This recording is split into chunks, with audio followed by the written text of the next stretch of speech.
and he knows our events actually very well. He has been attending our events for 5 or 6 years. And it's gonna be an interactive call, by the way, a session, and we will be happy to have your questions since the beginning, and then I think we'll be happily answer those questions. Stage is yours, Bill. It's great to have you here again. Oh, thank you. Thank you so much, Elif. It's great to be here. It's great to be with everybody. And as Elif said, this is intended to be an interactive session. I have no slides. I am not going to show graphs to you or charts or anything. Really just want to have a good conversation.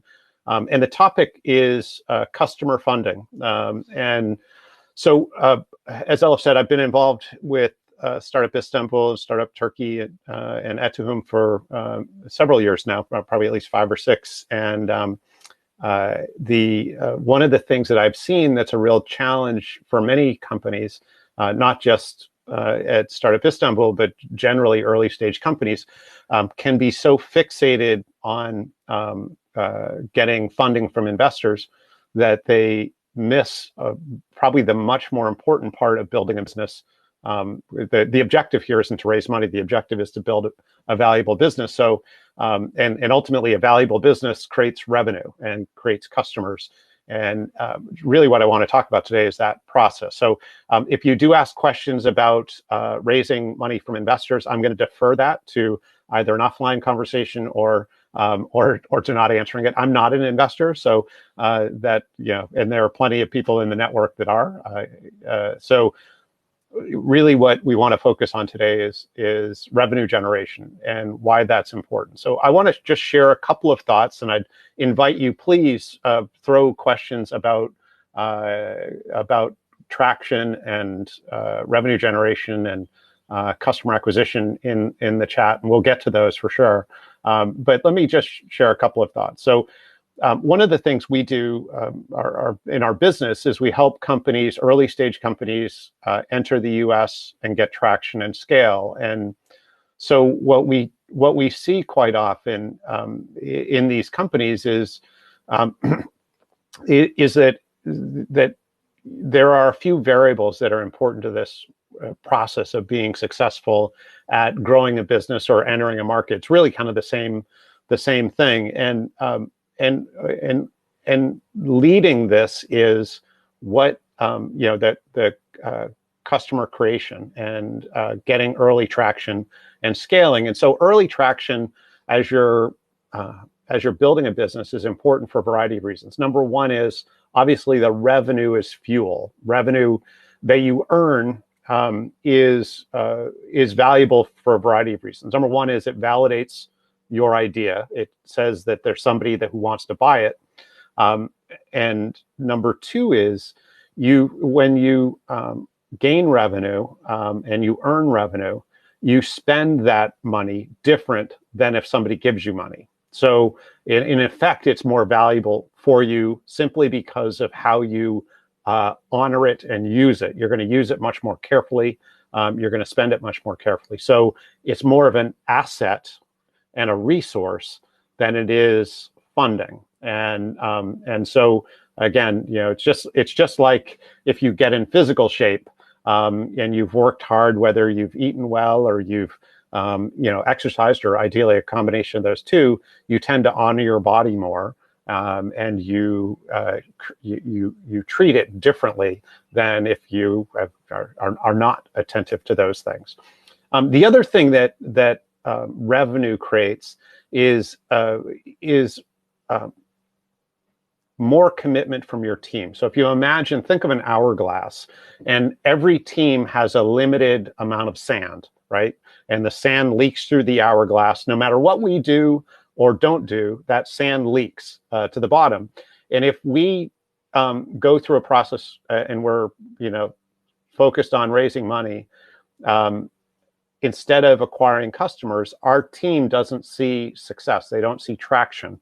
And traction actually emboldens the commitment from our team. The salespeople get commission.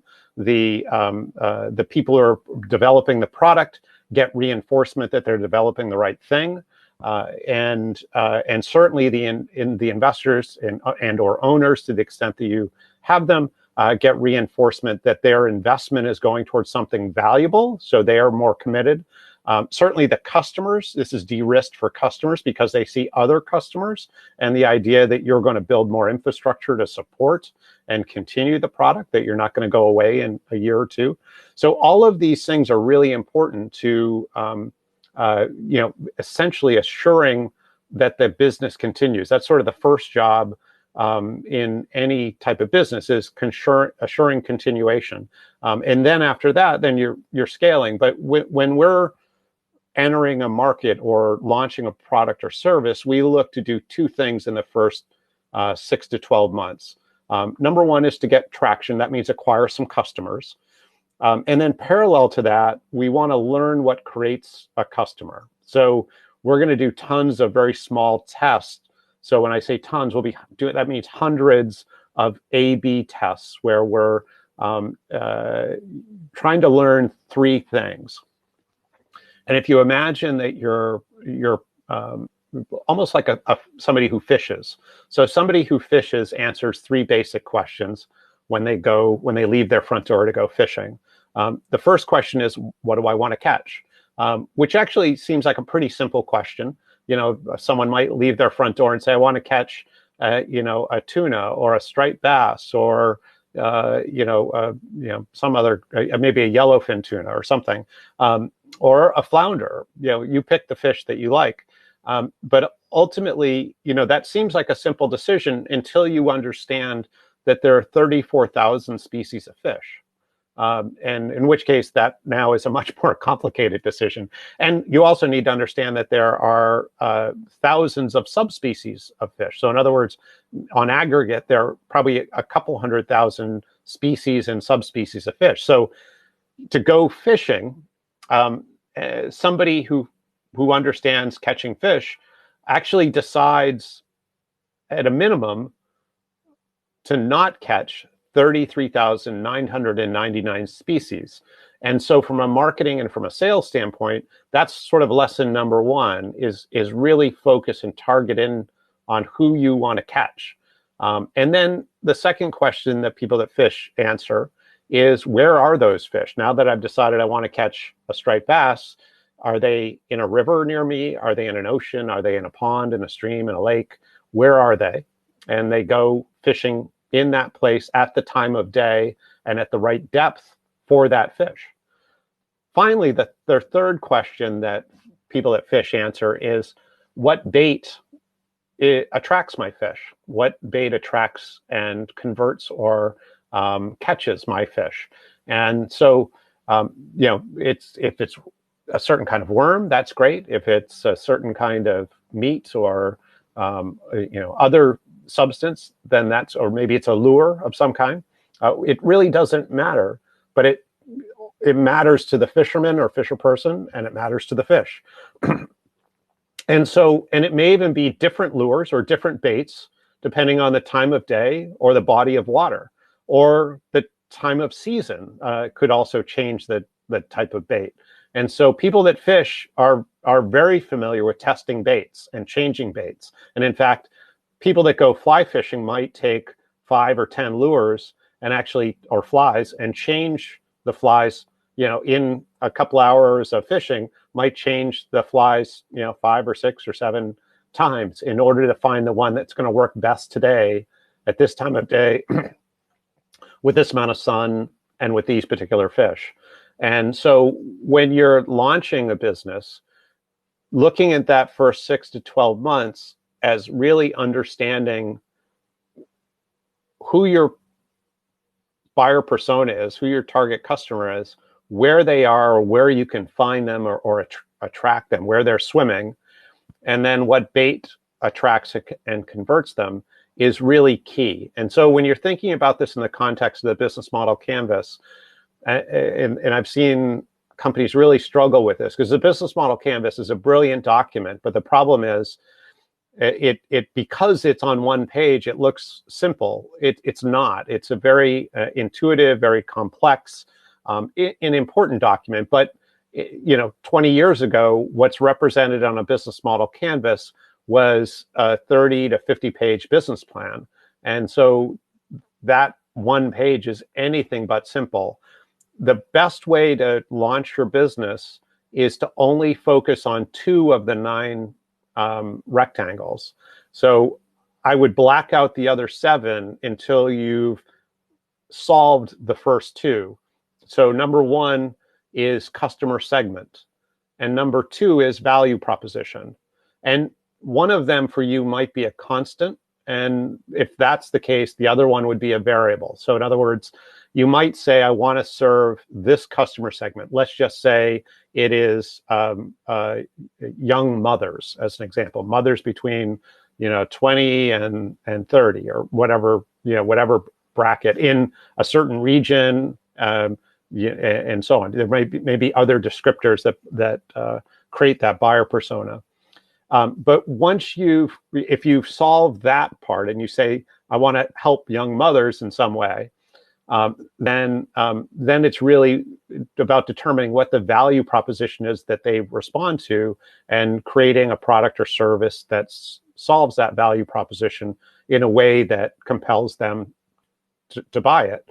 And the other is, you could decide what value proposition you're going to offer, and then find the customer segment that responds to that.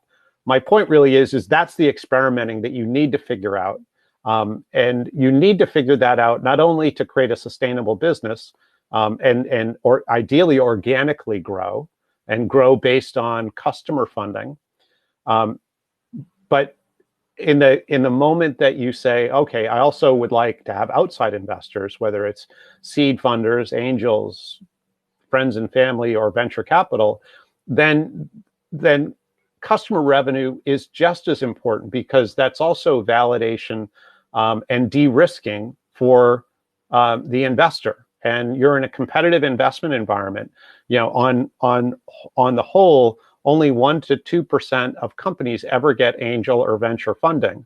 So essentially 98 to 99% don't get funding, and that tells you that if you're building a plan based on getting someone else's money, you probably want to have some contingencies, and you're also creating a situation where if you don't get that money, you fail. It's sort of all or nothing on that proposition. Whereas if you generate your own revenue and you figure out your business model and what creates a customer, then you can be independent and successful separate from that funding. You may not grow as fast, and you may not get as big, but that doesn't mean you can't earn a good living and build a great business that is sellable and something where you can have a really good exit. In fact, most companies today grow and exit without ever having raised money. Maybe they took some bank loans or whatnot, but not from angel or venture type investment. So with that, I'm going to start looking at some of the questions. Please feel free to hop in and share more. But let's talk about, how do we attract customers at an early stage as we grow? Kind of what's our process there to do this testing, or to get those early customers, and again, not just get that the money that will keep us going, but also validate what we're doing. So let's see. Let me help you about the questions. Yeah, sure. And first of all, I have a question. How should startups get their first customer? Yeah, there you go. Yeah, I think if you think of the business model canvas, you've got customer segment and then value proposition. So I think you want to really narrow down that to a very specific customer segment and value proposition that you would call a hypothesis. So we think this customer wants this, and one way to answer that certainly is to talk to customers that look like that persona, and find out, ultimately you want to find out what keeps them awake at night, what are their biggest challenges, and then develop products to solve that, or a product to solve that issue. So ideally, when you're looking to get those first customers, again, thinking of the fishing example, going, number one, being very specific on who you're trying to attract, going to places or being in, whether it's in media or going to places where those people are, or those types of prospects are. And then what you're really doing from there is testing offers. So what you can sell people, you can sort of push your product to people, or you can have people opt in to what you're trying to solve, and bring them sort of into a marketing process and nurture them to a place where they convert. And it depends a bit if you're selling B2B or B2C or B2G, business to government. But I think in consumer sales, you can probably do a lot more marketing conversion to sale, where in business and government sales, your conversion is really to a meeting, and then from the meeting, you might go to a proposal, and a proposal to maybe a contract, and then service. So I think in each case, ultimately, the more specific you are about who your buyer persona is and what your value proposition is for them, then you can begin testing offers that engage and enroll those folks into whether it's your marketing process or your sales process, and from there, converting them into being a customer. But did that somewhat answer your question, Elle? Yes. And let's start with Polish question. Yeah. Just a second. Let me. Sure. Oops. Where are the present? Yes, here. I think. Yeah. There we go. What is your suggestion? Yeah.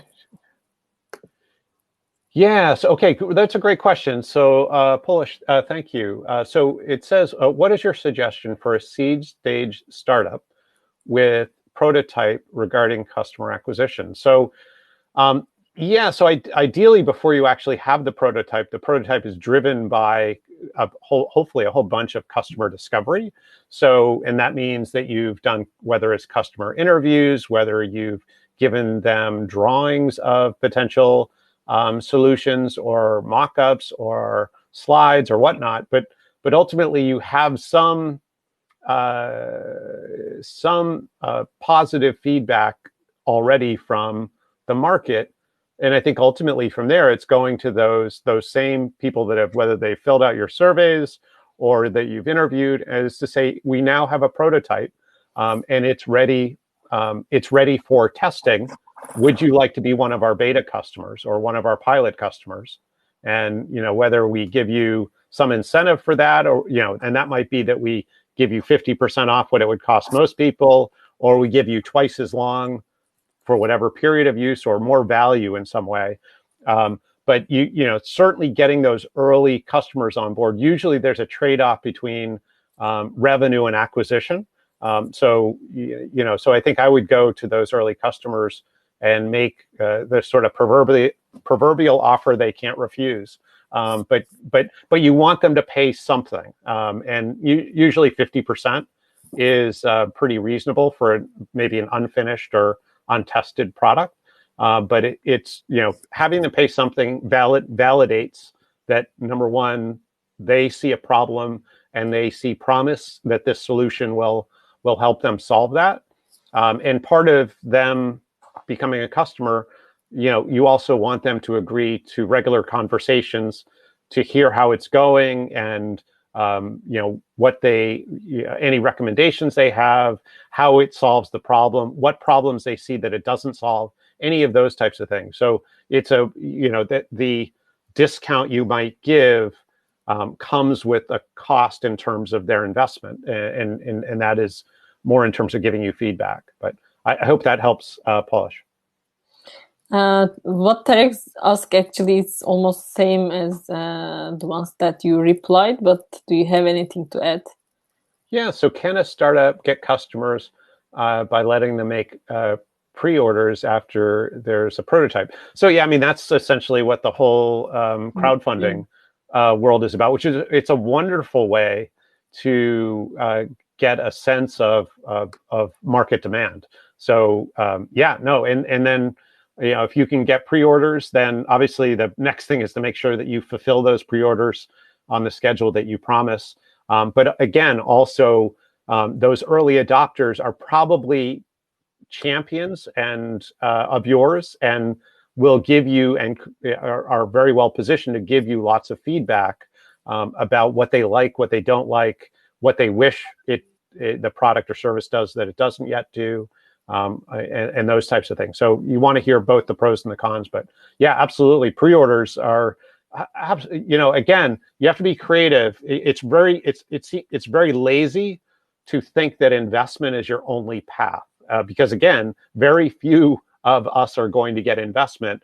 So if that's the only path, then very few of us are going to succeed. So please be creative. Again, pre-orders, pre-sales, and just getting people on board. Again, making sure there's fair exchange. You should get something for these early customers, but you want to be reasonable.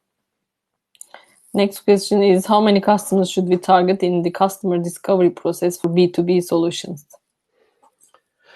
Yeah, I think it's a great question. There's no limit. So, this isn't, it's always funny too, because most of us came out of schools where, where there was some sort of, somebody said maybe, write a paper and they say, it's on some topic, maybe a historical topic. And teachers often will tell you it's a minimum of 10, you need a minimum of 10 pages. And we usually associate some sort of number of pages or quantity with a successful outcome. And so I would suggest that, if you've covered the topic, just like pitching, right? If you've covered the topic, there's no reason to talk for 2.5 minutes. 2.5 minutes is just there, or 20 minutes, whatever your audience's time limit is. It's not, you don't have to use it all. The point is cover the topic, and that will be good. That said, there's probably a minimum number, and it very much depends on what you're selling. If you're, selling enterprise level products and services, you might be just fine with 10 customers and to feel like you validated your idea because they're worth $50,000, $100,000, couple $100,000 a sale. On the other hand, if you're selling $1 consumer items, that's probably not evidence that you're going to have a big business yet. So it may be hundreds of sales in order to feel comfortable that you have product market fit. So I think you want to scale that, but ultimately, what does Steve Blank say? You need to interview for the early stage, interview at least 100 prospects in order to feel like you have good data. Again, I think that's sort of it's a bit of an arbitrary number. I think it does depend a bit. And I'm sorry, you did say for B2B. So yeah, I think again, for bigger ticket sales, I think you're at least 10 sales, which probably means you've talked to several hundred prospects in order to create 10 sales. Let's see, the next question from Mahmood is, we're planning to have our business out of our home country. We're a seed phase. How we could do product feedback abroad, which channel helps a lot. So yeah, so that's great. And certainly today with COVID, I think most companies and we help companies, our business is helping companies enter the US, and we run a network of organizations that are helping companies internationalize into all sorts of markets. So this is actually something I probably have a pretty good view of is there is a lot of innovation going on in the space of remote selling. And I think what we're hearing from the folks that are doing well is, number one is that the customers today are, and literally in the last couple of months, are much more open to remote selling. And in fact, a lot of the companies that are coming into the US now and probably into Europe and other regions are finding that it's easier to sell remotely now than it was a few months ago, and because they're on the same playing field as the local companies. So there's no longer a difference between your competitors can all go in to visit the the customer in person, and you're remote. Today everybody's remote, so it's not a big deal. So I think everything from I think number one is being really focused and creating a good pool of prospects that fit the buyer persona that you've identified. Because the best way to assure good sales is to have a good pipeline. It's almost like staffing or hiring people. The best way to assure that you have a good staff is to recruit really good people. And from there, the process of hiring good people gets much easier. And I think the same is true of selling well, is that you have to start with really good prospects, and from there, then they're much more likely to have the problem that you're solving.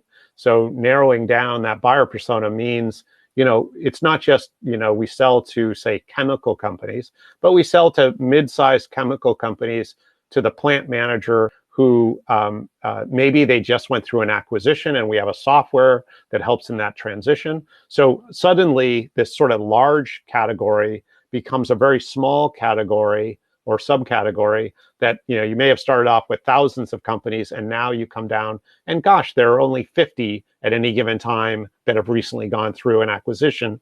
This is much easier to manage and target and kind of move it forward. So start with a quality pipeline.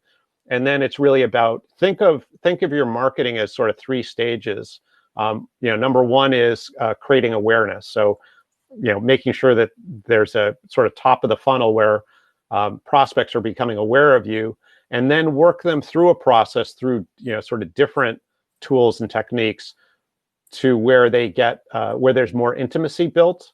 And then finally to where you get to a place where there's trust. And usually when you get to trust is when the conversation or when the relationship converts to a meeting. And in other words, when they become open to a meeting. So at the early stages, things for acquiring prospects might include exhibiting at a trade show or attending a trade show, or it might include some online marketing you might do, or any other way that you can, sort of create that initial interaction. And then the next level of sort of building intimacy, you might be doing online webinars or learning events, or have white papers or things that that ultimately allow the customer to begin seeing your competence, is really that middle stage. And then finally, you do that, repeat that sort of second stage enough, or have enough interaction to where they go, wow, you guys not only seem to have a good solution for us, but you seem very credible. We'd love to meet. And that's really what you want to convert people to. But begin thinking of sales and getting those early customers as a process, and understanding what steps are the most effective and efficient at onboarding and converting the target prospects. So next question is from Sabir. Hi, Sabir. Let's see. What basic steps should be taken instead of prototype project to get customers? Let's see if we can. So what steps should be taken instead of prototype project to get customers? You may need to restate that, Sabir, so that I understand. Elif, do you understand that question? I'm confused as well. I think maybe passing from prototype stage to get customers. He means. Or I can just change the question as when should startups needs to go to market, when they can feel ready and they can try to test their product on the market. Sure. Absolutely. So, Elif, I think that's really the perfect question, because this is where I think most early stage companies fail miserably, is they wait way too long to talk to customers. So, the time to talk to customers is the day you have the idea. So before you have a prototype, before you've invested any money or energy or love into building something. So when you build something, so the idea of a prototype, right? And depending on the prototype, it's going to take you anywhere from a couple of days to create the prototype to possibly a year or even more to build the prototype. And so in that time, you've invested certainly your time, you've undoubtedly invested money, or you've exchanged the creation of money for doing this, right? You've said, I'm not going to make money. I'm going to allocate my time to doing this instead because I see a possibility. But the real challenge here is that more often than not, that what we build is wrong, and it's wrong for a couple of reasons. Number one is we've assumed that the prospect we're imagining not just has the problem that we're imagining, but that it's painful enough that they want a solution that they're willing to pay enough money for that sustains our business, and better than that, makes our business profitable. So we're investing all of this love, all of this effort, all this time into something that is really a bet. And the problem is not just that may be a waste of time, but the more we invest in that, the more we sort of invest our time, money, love into whatever that prototype is, the less, well, several things. And Eric Ries, who wrote Lean Startup, I think said this really well, is that, the more you invest in that idea, the less you have to invest in the next idea. In other words, if that doesn't work, it's like going to Las Vegas or Monte Carlo and saying, I have $1,000 or $100,000 and I'm pushing it all to one number and I'm hoping for success. Hope is usually said not to be a very good plan. And so instead of that, you're much better off to do tons of tiny little tests. And so companies like Dropbox actually is a great example. Dropbox got its first customers not with a product, actually with a drawing. They just drew. They didn't necessarily even know what the platform would look like, but they knew they wanted to be able to help people save files and store them on the cloud, and to be able to share them between people. So again, they weren't worried about the technology. They were confident enough that technology would be there if the demand was there. So they just did a simple drawing. Said essentially, here's the screen. Here's what it, what it might look like, where you could, this is Elif's Dropbox presence, and she has all these folders, and she's able to share contents of these folders with Barack or with Bill or whoever, and to do it seamlessly and easily. Is that something that, whether whoever the customer is that something that would save your people time? So they talked to, companies that were distributed, that used a lot of freelancers, that did a lot of big file sharing, like creative agencies and places like that. And based on that, they got all of this sort of, whether it's pre-sales or pre-commitments, and that's what allowed them then to go and actually get some funding, early stage seed money, to go and actually build a product.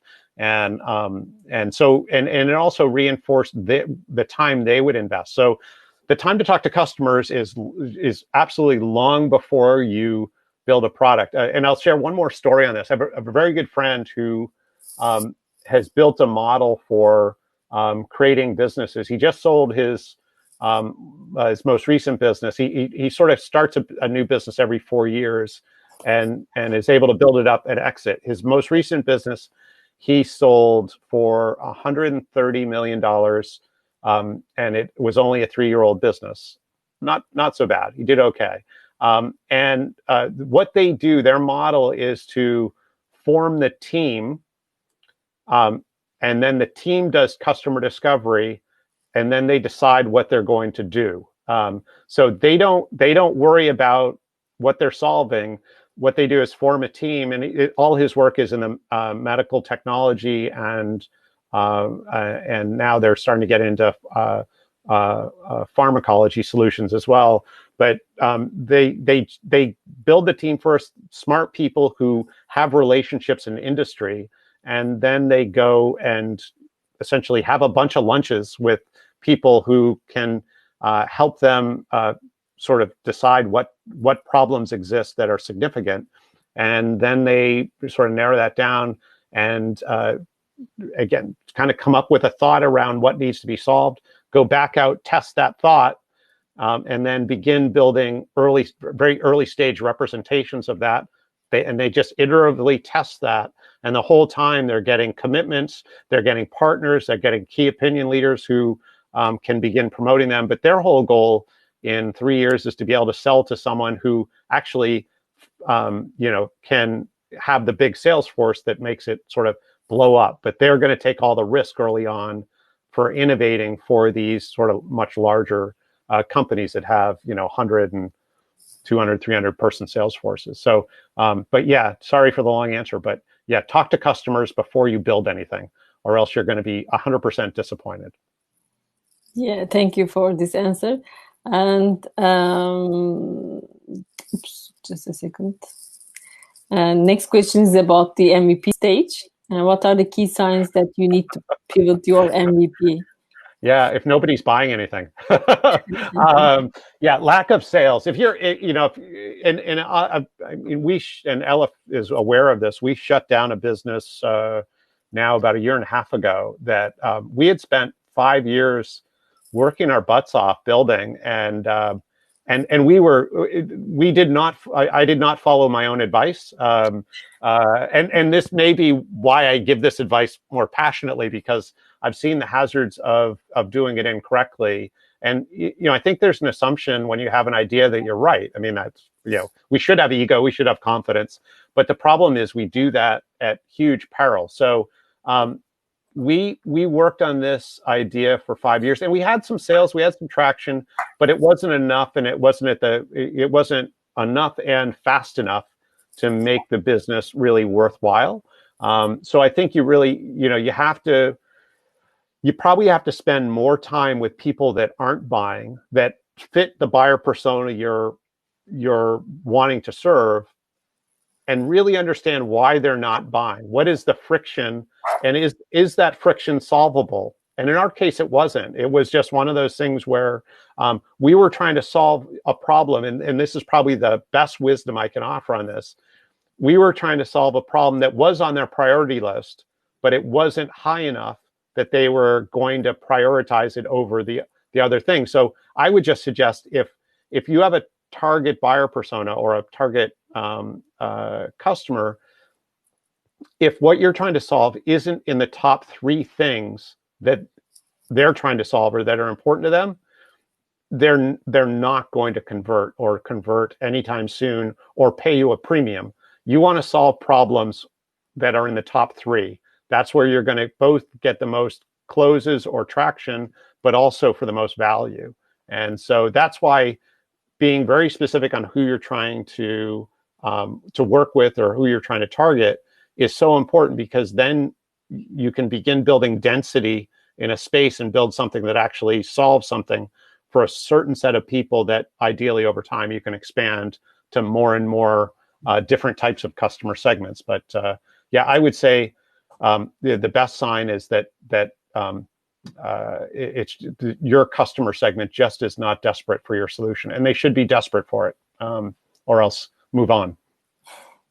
Actually, now Zorai's question is also related to what you said before. He's asking, why is there always a problem solution scenario? Why do people become art collectors? Can our startup be based on that, where the market doesn't identify a gap, but rather provides a feel-good charm?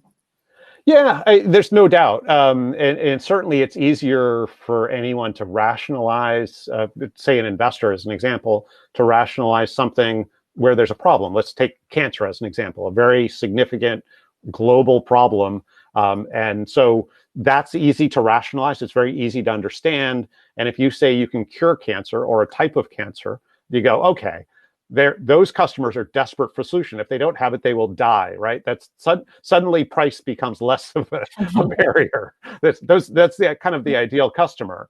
I think, again, it depends what you're trying to do. If you're trying to create a lifestyle business and you're not dependent on investors, I think the feel good, if you will, is absolutely feel good and enjoy that path, because I think lifestyle businesses are awesome, and you probably get to travel good places and you get to eat good food. That all sounds really, really great. If, on the other hand, you're looking to build sort of a global, scalable business, then things have to get much more tangible. And so, it might be the collector has some inefficiency that they're looking to solve. Maybe it's access to a broader array of artwork or whatever it is. And we say problem, but it may be just, simply a desire. And again, it depends on who your target customer is and whatnot. But yeah, there's no reason why a more of a feel good or lifestyle type business isn't important. But it's really just a matter of sort of what do you want from the processes. Again, if it's funding, you need to rationalize it. And at the early stages with your pitch, you're really looking just to solve two things. Ultimately, you want to get a conversation, and you're only going to get a conversation if you do two things. Number one is you've shared what the potential is, what the opportunity is, in terms of what can this business be, and is it solving something significant? And then on the other hand, I think you want to share what de-risks the investment for the investor. So traction, sales, de-risk it. That the quality of the team and the experience of the team, have they done this before? Do they have particular experience in this field?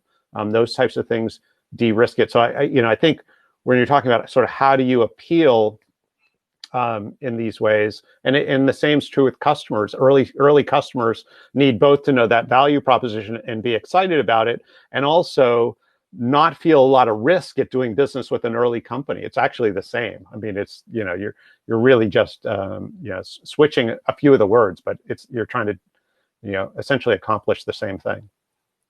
So Sabir actually sent another question explaining the first one.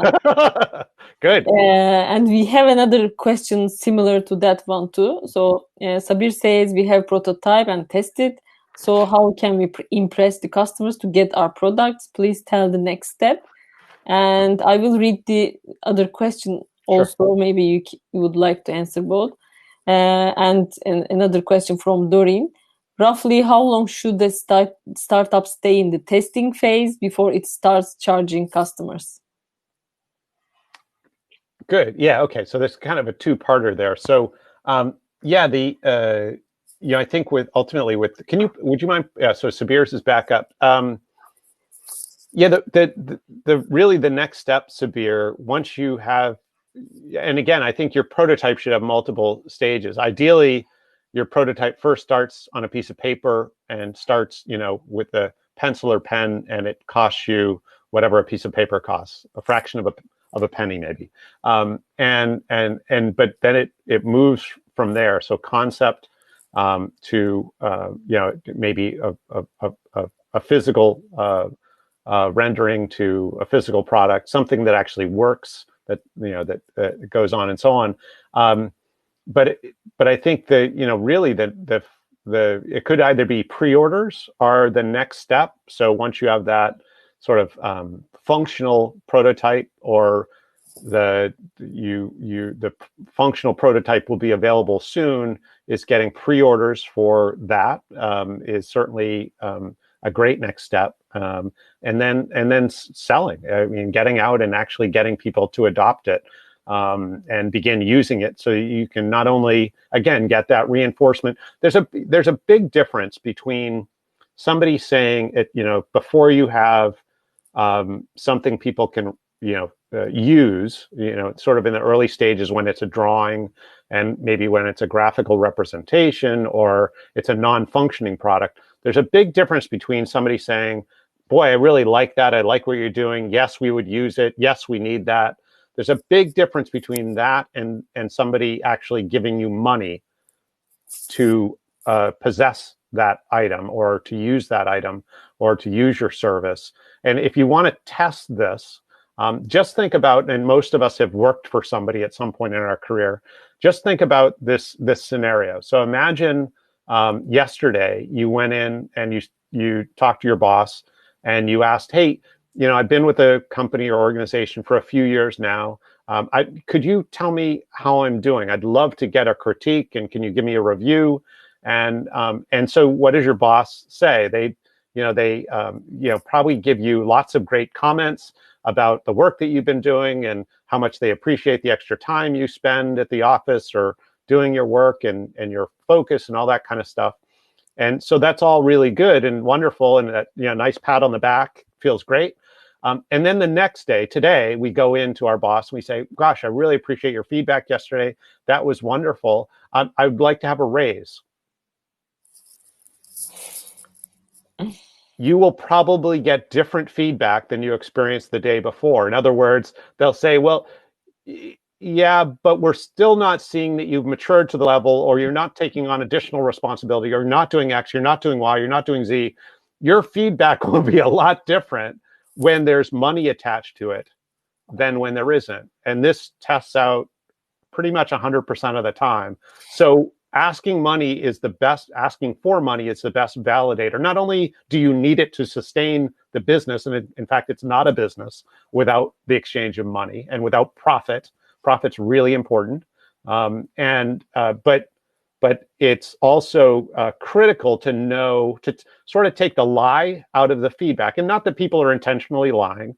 And there's actually a book that's been out for a couple of years now called Radical Candor, which if you haven't read it, I'd recommend. But essentially, it talks about the idea of giving people very direct feedback, because if we don't give what we're really feeling, then actually who we're serving is ourselves, because we're just saying, I'm hoping to keep our relationship, and I know if I told you the truth, I would lose our relationship. And so I think we have to be, but that's not going to solve the problem of customer discovery. The problem of customer discovery is solved by asking people for money. And that's where you separate out sort of the value of what you're providing to them from kind of what they've told you they think, and there'll be definitely a much smaller number of people that buy generally versus then tell you it's a great idea or they love it or anything like that.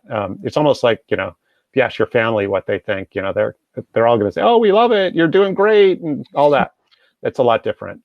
So the second question on that, I'm sorry, was there's no real fixed time amount. I think it's probably more, you want to think about, again, the hourglass. The sand is quickly flying out of the hourglass that all of us have as founders, and what happens if we don't use that sand well, if it drains out, is we start losing team members, we start losing investors, we start losing customers that assume that we would have a better service infrastructure.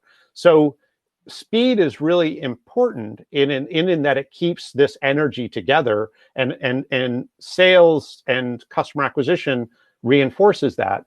But I believe you should be charging once there's something that the customer is gaining in value.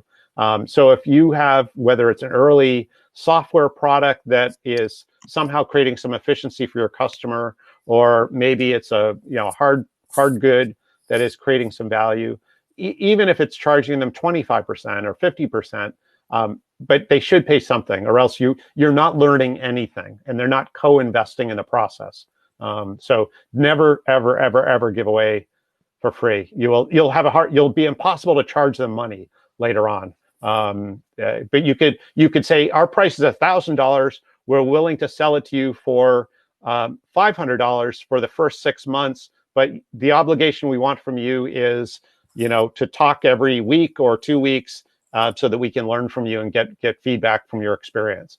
And if for whatever reason, at some point, if it doesn't make sense and you stop using it, we want to know that as well, and we want to know why, and so on. But I think unless you're co-invested, there's chances are they're not going to use it if they're not investing in it. In which case, it's twice as bad for you. Not only didn't you get money, but you're not going to get feedback. Yeah. And one of our last questions: how to spend time with potential personas that say that we wouldn't buy our product, Simple Chat? Yeah, no, that's a good question. So yeah, a lot of great, some techniques for sort of early testing, even before you go and do a prototype, is, you can put up a landing page today for free on anything, but putting up a landing page and I'm going a little bit earlier than your question, Andre, or Alexandre, and that is, sort of number one, finding the people who would be interested. Just putting up a landing page and pushing out the landing page with, do you have this challenge? Do you have this problem? Sign up to test an incredible new product or whatever that might be. But find people who are desperate for the solution, and then you can, whether they test the product or not, then it's easy enough from there to set up, Skype calls or simple chats or whatever to both find out why they opted in, if they start using the product, what they thought of it, if they decided not to use the product, what was it about what you're offering that didn't solve the problem? Because they opted in, so they somehow have the problem, but maybe they don't like your product, and it might be the price, it might be that it doesn't have all the features or benefits that they're looking for, and so I think, if you just want to have, create a situation where you can have open dialogue with folks, and I guess it's been my experience that the early adopters and the people that are kind of looking for novel solutions are quite often, because they've already told you they're interested in the solution, they're going to be very interested in helping you solve the problem. So maybe your solution isn't quite ready from their perspective.